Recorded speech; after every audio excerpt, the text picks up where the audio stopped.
Assalamualaikum warahmatullahi wabarakatuh. Mari kita mendengarkan ceramahnya Gus Baha dengan tema memilih presiden 2024.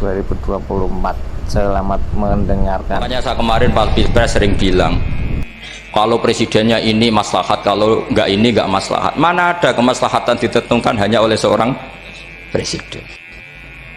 Itu tauhid kita di mana? Memang kita secara syariat harus milih sesuai istiadat kita, tapi tidak usah dong menggantungkan kesejahteraan sama seorang makhluk, itu tidak boleh. Secara tauhid enggak boleh. Makanya ini penting sekali. Jadi nggak boleh orang salah nama. Kita tetap memilih presiden, milih kiai, milih siapa saja, tapi tidak boleh menstatuskan manusia sama dengan status Tuhan. Itu bahaya sekali dalam ilmu tauhid. Assalamualaikum warahmatullahi wabarakatuh. Bismillahirrahmanirrahim. Rabbi shrah li sadri wa yassir li amri wahlul 'uqdatam min lisani yafqahu qawli. Allahumma shalli wa sallim wa barik ala sayyidina Maulana Muhammadin wa ala alihi wa sahbihi asmin nama ba'du. Terus termasuk dosane jenengan sedanten itu senengane cerita Nabi Adam. Nabi Adam mbok critakno dosane, mulane do kualat. Wong nyeritakno bapake kok nyeritakno napa? Dosane. Mulane kata kiai kualat, wong bapake kok diler-ler napa? Dosane. Mulane nak cerita Nabi Adam ini kedah sempurna. Terus niki kula cicil juz tunggal napa wa 'allama Adamal napa asma. Pertama kali hubungannya Nabi Adam kalian Allah Subhanahu wa taala ini hubungan mengajarkan nama sesuatu. Jadi sampean jangan pakai teori modern bahwa apa artinya sebuah nama. Nama itu penting sekali. Sekali penamaan itu salah berarti Anda menstatuskan secara napa? Salah, dan itu berakibat fatal. Jadi semua kesalahan manusia mulai periode syirik mensekutukan Allah itu karena kesalahan menyebut apa? Nama. Ini penting kalau aturan. Jadi misalnya orang Arab itu ada batu tertentu yang dipahat disebut manat. Manat itu dari kosakata manan, pemberi. Yang satu disebut uzza, sesuatu yang aziz, yang agung, sehingga akhirnya diperagungkan. Coba kalau misalnya Manat dan Lata itu ketemu orang Lasem, terus ditanyakan, ini batu apa ini? Dari Purwodadi apa dari Mojokerto? Yang mahat siapa? Ini irungnya tidak pas. Ini matanya kok agak picek. Andekan distatuskan seperti itu, kira-kira disembah apa enggak? Enggak. Iki pas pembuatan ini pate protol terus digenti gitu. Sehingga setiap kemusyrikan itu semua para nabi ngendikan inhiya illa asmaun sammaitumuha antum wa abaukum ma anzalallahu biha min sultan. Sebagian ayat ma anzalallahu biha min sultan. Bahwa kesalahan-kesalahan yang kamu timbulkan itu karena kamu kesalahan bikin nama. Makanya status itu penting. Nanti sampean tahu pentingnya yang saya katakan ini. Nanti setelah sampean mati, nanti mesti nyari saya karena kenangan ngaji ini. Ini Mas Atabik itu mas saya, beliau seorang dokter, tapi saya tidak akan bilang dia dokter karena nanti anak cucunya inginnya jadi dosen. Tapi kalau saya menstatuskan dia turunan Mbah Sambu, babe wong alim. Wah anak putune arah alim isin. Dia nak di status no pegawai negeri dosen. Wah anak putune golek duit pikirannya kan. Karena status itu mengilhami apa? Status itu karena itu yang dikenalkan. Makanya ini penting. Fir'aun ketika dianggap sebagai Tuhan itu karena dia berhasil menamakan dirinya orang yang nggak pernah sakit dan dia penguasa. Penguasa itu artinya apa? Dia memimpin sekian orang. Akhirnya dianggap Tuhan. Tapi ketika debat terbuka sama Nabi Musa, pertama mohon standar mohon gimmick. Pertama kata Fir'aun wama Rabbul Alamin, lalu Tuhan kamu itu siapa? Kata Musa yang menuhani langit dan bumi. Fir'aun masih bisa berargumentasi, setahu saya di bumi Tuhan hanya saya. Soal kemungkinan Tuhan Anda di langit, terus Fir'aun nyuruh Haman, ya Haman ibni li sorhal ali abluhul asbab as-samawati fa'attali'a ila ilahi Musa. Tapi kalau itu dibuktikan, nanti Musa pasti kalah. Karena kalau Fir'aun naik ke langit, pasti gak melihat Tuhan. Wong yang Nabi saja gak melihat, apalagi Fir'aun. Pasti dia bilang gak ada. Tapi apa yang bisa mengalahkan Fir'aun? Adalah argumentasi status. Kata Musa, Rabbukum wa Rabbu abaikumul awalin. Yang nuhani nenek moyang kamu. Artinya kalau Fir'aun Tuhan, itu berarti Tuhan balita. Karena mbah-mbahnya dulu tanpa Tuhan, karena Tuhannya lahir terlambat. Akhirnya Fir'aun saat itu juga para pengikut Fir'aun langsung menjadi mukmin meskipun menyembunyikan imannya. Karena kalau Fir'aun Tuhan berarti mbah-mbahnya tidak punya Tuhan, karena Tuhannya baru dilahirkan kemudian. Artinya gini, andaikan Fir'aun distatuskan al-maulud, orang yang dilahirkan, maka tidak akan ada orang yang menuhankan Fir'aun. Atau Fir'aun dibahasakan wujida ba'da alam yakun, dia ada setelah dulu-dulunya tidak ada.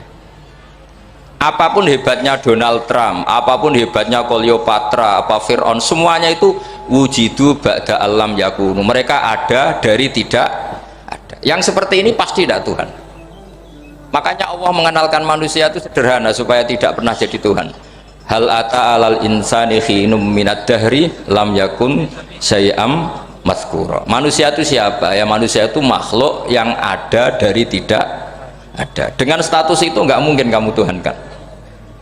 Ini penting saya utarakan. Jadi buah gerakan Allah itu pasti dimulai salah penamaan. Makanya saya kemarin ketika Mbah Mun intaqala ila rafiqil a'la, ketika beliau wafat, saya bilang ke anak-anak Anwar, statuskan Mbah Mun sebagai orang alim, alama, al-faqih, muridnya Sayyid Alawi, muridnya Mbah Zubair.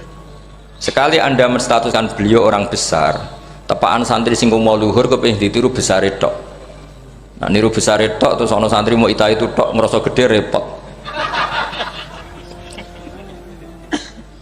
Sama, makanya saya nggak pernah. Sebenarnya saya tahu Mas Atabik ini Mas saya itu dosen, saya tahu, tapi saya tidak pernah ngomong dosen. Ngono anak-anak era menjadi wong alim, menjadi dosen malah langsung berarti wong alim, malah celoko mana. Jadi karena salah status itu nanti panjang, akibatnya itu panjang. Makanya saya itu sebetulnya ya risih dikatakan Gus Bah itu orang alim, sebenarnya risih, tapi saya seneng saja. Sing seneng beniru alime, sing hasut takjak kompetisi.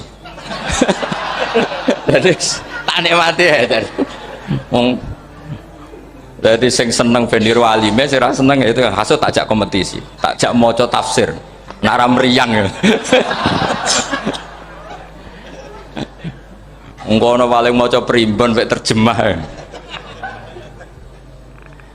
Ini penting, jadi itu yang disebut wa'allama adamal asma. Makanya Allah itu mengkritik semua kesalahan manusia dimulai dari salah penamaan. Makanya saya kemarin Pak Pilpres sering bilang, kalau presidennya ini maslahat, kalau enggak ini enggak maslahat. Mana ada kemaslahatan ditentukan hanya oleh seorang presiden? Itu tauhid kita di mana? Memang kita secara syariat harus milih sesuai ijtihad kita, tapi tidak usah dong menggantungkan kesejahteraan sama seorang makhluk, itu tidak boleh. Secara tauhid nggak boleh. Makanya ini penting sekali. Jadi nggak boleh orang salah nama. Kita tetap memilih presiden, milih kiai, milih siapa saja, tapi tidak boleh menstatuskan manusia sama dengan status Tuhan. Itu bahaya sekali dalam ilmu tauhid. Terus yang ketiga, kenapa nama itu penting? Begini, alam yang dipakai Quran, alam itu nama ya, alam mangkul, semua alam. Wah nanti subuh tak jamin pinter nih, tapi saya tetap mau setengah jam karena saya tahu sampai subuh pun kira-kira ya tidak pinter, jadi ya setengah jam. Jadi nanti kalau kamu ditanya kenapa tidak pinter, mari Gus Bak mulangi mau setengah jam gitu. Punya alasan. Kalau sampai subuh kok gak pinter kan, goblok banget nanti subuh orang pinter. Ya nah orang-orang bilang gitu. Lah anak sing ngomongin, oh mesti salah metode, gurune yang salah. Diulang orang pinter-pinter mesti salah sing mulang gitu. Malah repot lagi nanti. Saya beri satu teori bahwa nama itu penting. Rasulullah itu pernah guyon gini, ini guyon betul, ada di hadis sahih, ada di juz 3 di kitab Bukhari. Allah itu kalau ingin bully, Allah itu suka bully, suka goda orang. kalau ingin bully orang kafir itu menamakan kekasihnya namanya Muhammad. Makanya Nabi pernah guyon, ala ta'jabuna kaifa yasrifu wa an lisatma quraisin wa la'nahum. Kenapa anda nggak pernah berpikir bahwa Allah begitu mencintai saya sampai bikin nama untuk saya itu nama yang membingungkan semua orang kafir? Karena kalau Abu Jahal nyari Muhammad mana, itu kalau kamu tahu bahasa Arab berarti artinya kan orang terpuji mana. Padahal Abu Jahal itu menghindari kata orang terpuji. Jadi bingung dia, Muhammad kamu jancuk, coba kamu terjemah, wahai orang terpuji kamu, itu kan kacau semua.